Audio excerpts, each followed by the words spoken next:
Hi guys, and welcome back to another YouTube video. Today I'll be finally going through the Geelong AFL Fantasy Preview for 2023 and the last preview for all the AFL teams.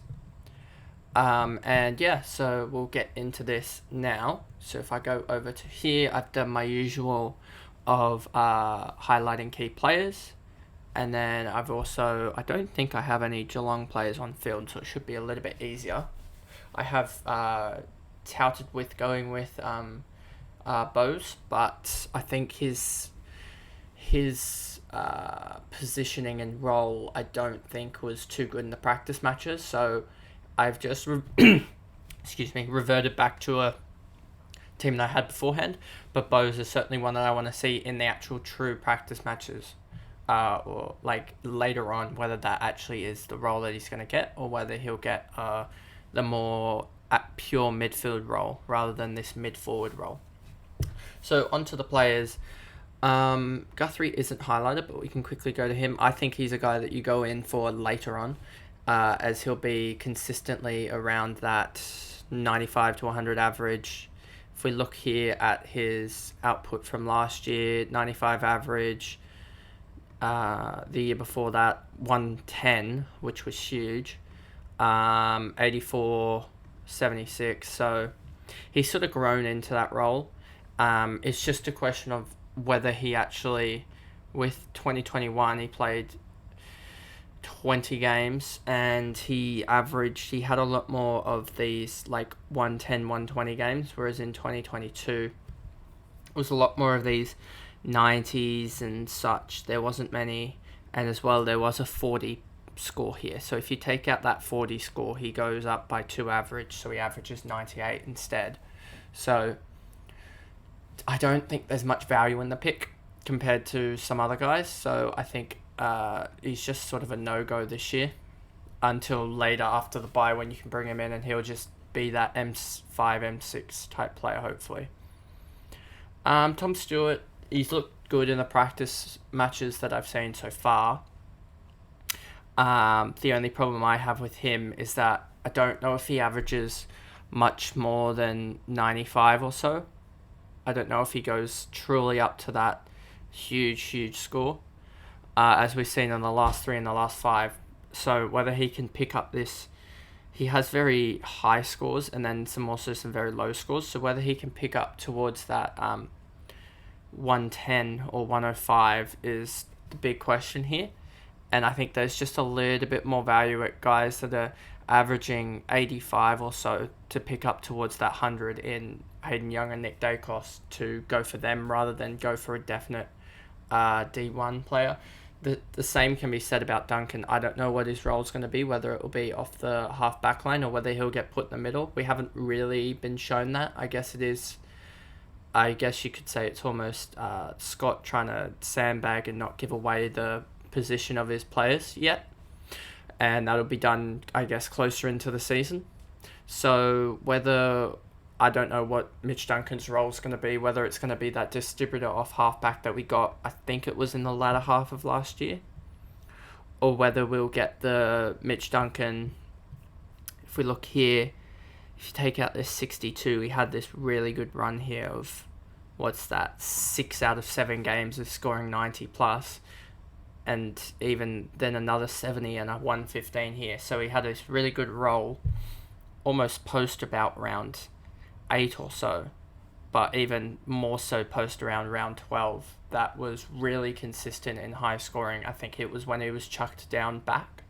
So if we can get that role out of Mitch Duncan, he's certainly one to look into.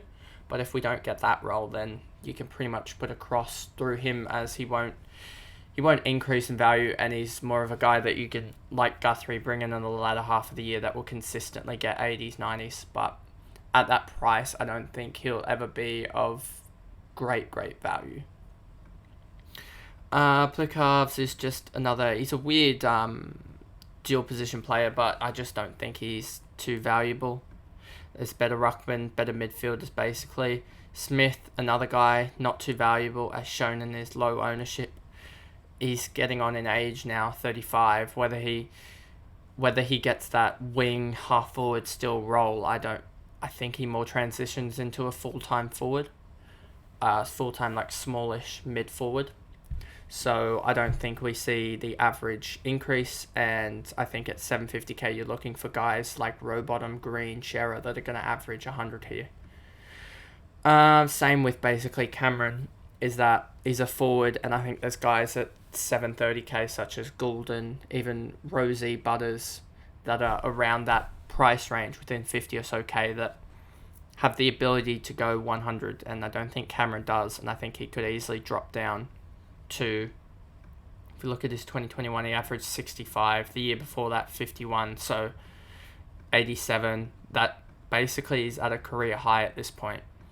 So I don't think there's too much value in him. Yes, he'll get you points, but he won't get you the value that you need to be able to upgrade your team, especially in that forward line where I'm trying to go really strong, and have pretty much 4 keepers already in my team.